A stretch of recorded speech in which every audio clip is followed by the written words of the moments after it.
Everyone, कैसे हो आप सब। आई होप आप सभी अच्छे होंगे। और जैसा कि आप सभी सामने से देख रहे हैं स्क्रीन पर कि किस टॉपिक पे बात होने वाली है, और यहाँ पर बहुत सारी चीज़ें अभी भी बहुत लोगों को क्लियर नहीं है। रिजल्ट और एग्ज़ाम को कैंसिल को लेकर बहुत सारे विवाद जो है अभी भी बरकरार है। यहाँ पर बहुत लोग ऐसे भी हैं जिनका कहना है कि 22 जनवरी के बाद जो है रिजल्ट जारी हो जाएगा, यानी कि जेसीसी द्वारा जेसीसी सीजीएल का फाइनल रिजल्ट जारी हो जाएगा। इस बीच भी जहाँ पर आप सभी को सारी चीज़ें क्लियर है, जहाँ पर जांच प्रक्रिया चल रही है, सीआईडी द्वारा 40 शिकायत और दी गई है सीआईडी को। सीआईडी ने जो सबूत दिए गए हैं सीआईडी को, वो जो सबूत है उसे हैदराबाद लैब भेज दिया है उन्होंने जांच के लिए। इन सारी चीज़ों को देखते हुए भी बहुत लोगों के ये कमेंट्स आ रहे हैं कि रिजल्ट जारी होगा, बहुत जल्दी होगा, 22 के बाद होगा। तो इन सारी चीज़ों पे मैं डिस्कस करने वाली हूँ। ठीक है, छोटा सा वीडियो होने वाला है और मैं चाहूँगी कि आप सभी जो अपने ओपिनियन है कमेंट सेक्शन में ज़रूर रखें, वीडियो को शेयर ज़रूर करें। और जो फर्स्ट टाइम इस वीडियो को देख रहे हैं चैनल पे है तो प्लीज़ आप इस चैनल पर जो है सब्सक्राइब ज़रूर कर दें, इस चैनल को शेयर ज़रूर करें। तो क्या है पूरा मामला, तो जैसा कि आप सभी को पता है सारे अपडेट मैंने आप सभी को दे दिए हैं 2 दिन पहले अपने लास्ट वीडियो में जेसीसी सीजीएल से रिलेटेड, जिसमें मैंने आप सभी को हैदराबाद लैब के बारे में भी बताया था। और वो ऐसा लैब है इंडिया का कि जहाँ पर बहुत बड़े बड़े मामले को जो है जांच के लिए वहाँ पर भेजा जाता है। और यहाँ पर ऐसा ये नहीं है कि 2 दिन के अंदर ही आपका जो है वहाँ की रिपोर्ट आ जाते हैं। ऑलरेडी वहाँ पर बहुत बड़े बड़े केसेस पे जो है जांच होती है, सारी चीज़ें वहाँ पर दी जाती है, जिसके लिए टाइम लग जाते हैं। इंडिया में बहुत सारे ऐसे टॉप लेवल के जो जांच होते हैं वो भी वहाँ पर कराए जाते हैं, और उसमें भी आप सभी को मैं बताना चाहूँगी 3-4 महीने निकल जाते हैं जो रिपोर्ट आती है उसमें। तो यहाँ पर अभी अभी मामला गया है वहाँ, तो इतनी जल्दी लैब का जो परीक्षण है या इतनी जल्दी जो लैब टेस्टिंग है सबूतों का वो नहीं हो पाएगा, ये कहीं से भी पॉसिबल नहीं है। साथ ही यहाँ पर आप सभी को पता है ये जो मामला है जेसीसी सीजीएल 21 और 22 सितंबर को जो एग्ज़ाम जेसीसी द्वारा कंडक्ट कराया गया था, ये उसी की बात हो रही है। ये जो मामला है ये ऑलरेडी जो है न्यायालय में चल रहा है और 22 जनवरी को इसकी अगली सुनवाई की डेट है। रिजल्ट पर स्टे लगाया गया है। तो यहाँ पर रिजल्ट पर स्टे लगाने का भी मतलब ये था कोर्ट का कि कुछ ना कुछ मामला उनको भी गड़बड़ लगा होगा, तभी उन्होंने स्टे लगाया। फिर उसके बाद जो है यहाँ पर राज्य सरकार और आयोग द्वारा, तो इससे पहले जो खबरें आ रही थी लोकसभा चुनाव से पहले, ये पूरी तरह से यहाँ पर राज्य सरकार और जो आयोग है वो एकदम कंफर्म कर चुकी थी कि जेसीसी सीजीएल परीक्षा का रिजल्ट आएगा। कोई भी गड़बड़ी नहीं हुई है, यहाँ पर प्रशासन ने भी पूरी जोर लगा दी।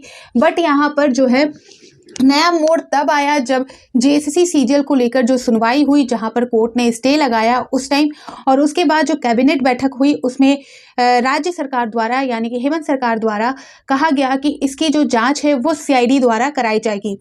सीबीआई को ना सौंपकर उन्होंने सीआईडी को दे दिया।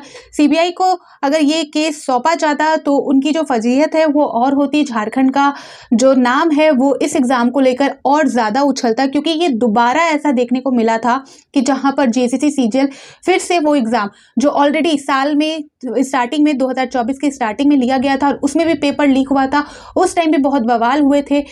वो सारी मैटर भी जो है सेंट्रल लेवल पर गई थी, और उसके जस्ट बाद जो है उसी साल यानी कि 2024 में जो एग्ज़ाम दोबारा से लिया गया उसमें भी ये मामला देखने को मिला। तो ये जो है झारखंड सरकार को भी जो है हिला देने वाला था कि अगर सीबीआई के हाथ में चली जाती तो यहाँ पर झारखंड सरकार की यहाँ पर फजीयत होती। और इस बीच जो है इन्होंने सीआईडी को ये काम सौंप दिया है।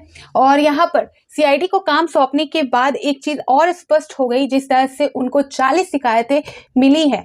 जो विज्ञापन छापा गया था, जो विज्ञापन जारी किया गया था सीआईडी के द्वारा, जिसमें अनुरोध किया गया था कि अगर जेसीसी सीजीएल से रिलेटेड कोई भी सबूत है तो वो आप दे सकते हैं मेल के थ्रू और नंबर के थ्रू, और जस्ट 3-4 दिनों के अंदर उनको 40 शिकायतें और मिली। ठीक है, ये सारी चीज़ें मैंने ऑलरेडी क्लियर कर रखी। लेकिन यहाँ पर फिर भी कुछ लोगों का कहना है कि जो फाइनल रिजल्ट है वो जारी होगा, स्टे हट जाएगा। तो आप ये जो बातें हैं वो किस बिहाफ पे बोल रहे हैं मुझे क्लियर नहीं हो रहा, क्योंकि आप सभी को पता है सीआईडी की जांच प्रक्रिया शुरू हो चुकी है, सबूत को लैब भेज दिया गया है, लैब की अभी रिपोर्ट भी नहीं आई है, और ये कानूनी प्रक्रिया है, न्यायालय की प्रक्रिया है, तो इस प्रक्रिया में टाइम लग जाता है। और यहाँ पर रिजल्ट आने का मतलब है कि सारी चीज़ें खत्म, एंड यानी कि यहाँ पर अभी जो सबूत दिए गए हैं वो किसी बेबुनियाद पर नहीं दिए गए होंगे। उसकी जो जांच चल रही है वो ऐसे नहीं चल रही होगी और न्यायालय ने जिस तरह से स्टे लगाया है तो ज़रूर इसके पीछे कुछ ना कुछ होगा ही। और यहाँ पर जैसा कि आप सभी को पता है, बहुत लोग इस चीज़ को भी लेकर श्योर हैं कि यहाँ पर बात तो पहले भी न्यायालय में चल रही थी, फिर भी जेएसएससी ने जो है डीवी करवा लिया है और उसके बाद जो है 22 जनवरी के बाद यहाँ पर स्टे हट जाएगा और रिजल्ट जारी होगा। तो ऐसा बिल्कुल नहीं होने वाला, ऐसा पॉसिबल ही नहीं है, क्योंकि न्यायालय को भी पता है कि अभी जो है जाँच चल रही है। जाँच का जब तक फाइनल रिपोर्ट नहीं आ जाता, फाइनल सजेशन नहीं आ जाता, जिसको दी गई है जांच प्रक्रिया की जिम्मेदारी, उनका कोई अपडेट नहीं आ जाता, तब तक यहाँ न्यायालय भी कोई ठोस कदम नहीं उठाएगा। और अगर रिजल्ट को लेकर जो है स्टे हटाने की सवाल जहाँ तक है, वो बिल्कुल ही पॉसिबल नहीं है। ये एग्ज़ाम जो है अब जो है इसका जो रुख है वो कैंसिल होने के तरफ देखा जा रहा है। जिस तरह से 40 शिकायतें आई है और जिस तरह से सबूत को जिस कैंडिडेट ने इन सारे सबूतों को दिया है वो खुद ब खुद 100% श्योर है, उन्होंने सारी चीज़ें रखी है कि ये सारे सबूत है और सही है। और लैब में भी अगर ये सारी चीज़ें सही साबित होती है कि जो परीक्षा से पहले सारे वीडियो रिकॉर्डिंग है, सारी चीज़ें हैं, परीक्षा से पहले पेपर लीक हुआ था, ये सारी चीज़ें हुई थी, तो यहाँ पर आपका एग्ज़ाम कैंसिल हो जाएगा। और यहाँ पर जैसा कि मैंने क्लियर किया है कि ये जो डीवी कराई गई है ये आपका फाइनल रिजल्ट नहीं है, ये एग्ज़ाम की एक प्रक्रिया थी। रिटर्न के बाद जो है जिनका रिटर्न एग्जाम में सिलेक्शन होगा उनको डीवी के लिए बुलाया जाएगा, तो ये आपका रिजल्ट नहीं है। तो इस चीज़ को लेकर आप श्योर बिल्कुल ना रहें। और यहाँ पर जो है रिजल्ट मेरे ख्याल से आपका नहीं आएगा और जो प्रक्रिया है वो अभी लंबी चलने वाली है, न्यायालय की प्रक्रिया है, प्रशासनिक प्रक्रिया है, तो इसमें आप सभी को बहुत लंबा टाइम लग जाएगा। तो इस चक्कर में मत फंसिए। सारी इन्फॉर्मेशन को लेना, जानकारी लेना, ये सारी चीज़ें सही हैं, बट घुसे रहना सही नहीं है। आगे आने वाले एग्ज़ाम की तैयारी कीजिए, इन सारी चक्रों से निकलिए।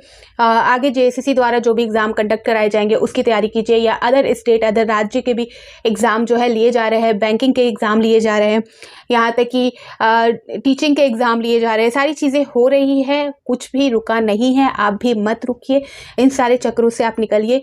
और ये भी देखने को मिला है जो अभी जेन्युइन कैंडिडेट है जिनका ये कहना है कि हमने जेन्युइन तरीके से एग्ज़ाम क्लियर किया है, तो उसमें से कुछ कैंडिडेट ऐसे भी हैं जो एग्ज़ाम यानी कि डीवी से पहले जो खुद जो है पिटिशन बने हुए हैं। तो इन सारी चीज़ों को देखकर क्या आपको लगता है कि जेएसएससी सीजीएल का एग्ज़ाम का जो रिज़ल्ट है वो जारी हो जाएगा? तो आप कमेंट सेक्शन में ज़रूर बताइएगा और आपके क्या ओपिनियन है, क्या राय है, वो भी आप कमेंट सेक्शन में ज़रूर दीजिएगा। ठीक है, तो फिर मिलती हूँ नए अपडेट के साथ। और जेएसएससी सीजीएल से रिलेटेड जो नया अपडेट होगा वो 22 जनवरी 2024 को आप सभी को न्यायालय के आदेश, निर्देश या जो रिपोर्ट होगी, जो सामने आएगी बातें, उसके आधार पर होगा। तो फिर मिलती हूँ नए अपडेट के साथ। तो बाय बाय।